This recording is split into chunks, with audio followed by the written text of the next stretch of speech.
અમદાવાદ શહેરમાં દિવાળીના તહેવારને લઈને બીએસપીએસ સ્વામિનારાયણ મંદિરે વેપારીઓએ ચોપડા પૂજન કરી દિવાળીના પર્વની ઉજવણી કરી હતી।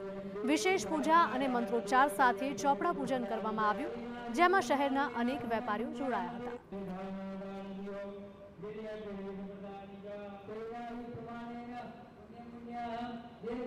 અમદાવાદમાં દિવાળીના તહેવારને લઈને ઉજવણી કરવામાં આવી રહી છે, જેને લઈને બીએપીએસ સ્વામિનારાયણ મંદિરના આ દ્રશ્યો કે જ્યાં વેપારીઓએ એકઠા થઈ ચોપડા પૂજન કરી દિવાળીની ઉજવણી કરી।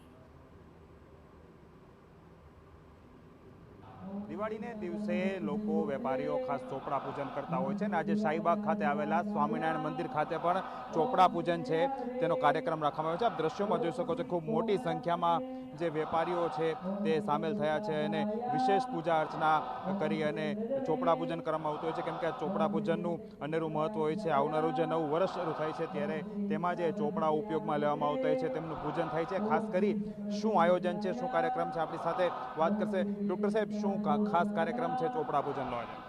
આપણી ભારતીય સાંસ્કૃતિક પરંપરા અનુસાર દીપોત્સવી પર્વે આગામી વર્ષ તને મને ધને સૌને માટે સુખાકારી અને સમૃદ્ધિવાળું નીવડે એ માટે ખાસ કરીને ભગવાનની પૂજા પ્રાર્થના સાથે ચોપડા પૂજન કરવામાં આવે છે અને બીએપીએસ સંસ્થાના 1200થી વધારે મંદિરો દેશ વિદેશમાં ફેલાયેલા છે। તે દરેક મંદિરોમાં પૂજ્ય સંતોની ઉપસ્થિતિમાં આ રીતે વૈદિક મહાપૂજા વિધિ કરવામાં આવે છે। અત્રે શાહીબાગ સ્વામિનારાયણ મંદિર ખાતે પણ આ જ રીતે આશરે 4000થી વધારે હરિભક્તો ચોપડા પૂજન અને વૈદિક મહાપૂજા વિધિમાં અત્યારે જોડાયેલા છે।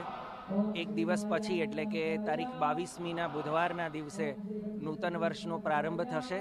એ દિવસે ભગવાન સમક્ષ અનેક શાકાહારી વાનગીઓનો અન્નકૂટ રચવામાં આવશે અને આ ખૂબ સુંદર અન્નકૂટ જે ભગવાનને ધરાવવામાં આવશે તેના દર્શન સવારે 10:30 વાગ્યાથી સાંજે 7 વાગ્યા સુધી આખો દિવસ 22મી તારીખે થઈ શકશે। બિલકુલ, આજે જે છે મોટી સંખ્યામાં વેપારીઓ છે ચોપડા પૂજનમાં જોડાયા છે અને ખાસ કરીને વિશેષ પૂજા અર્ચના થકી આજે ચોપડા પૂજન કરી અને નવા વર્ષમાં જે ચોપડા ઉપયોગમાં લેવામાં આવે છે તેમનું ખાસ પૂજન છે તે કરવામાં આવતું હોય છે। કેમેરા પર્સન તોસીફ મલિક સાથે હરીન માત્રાવાડિયા, TV9 અમદાવાદ।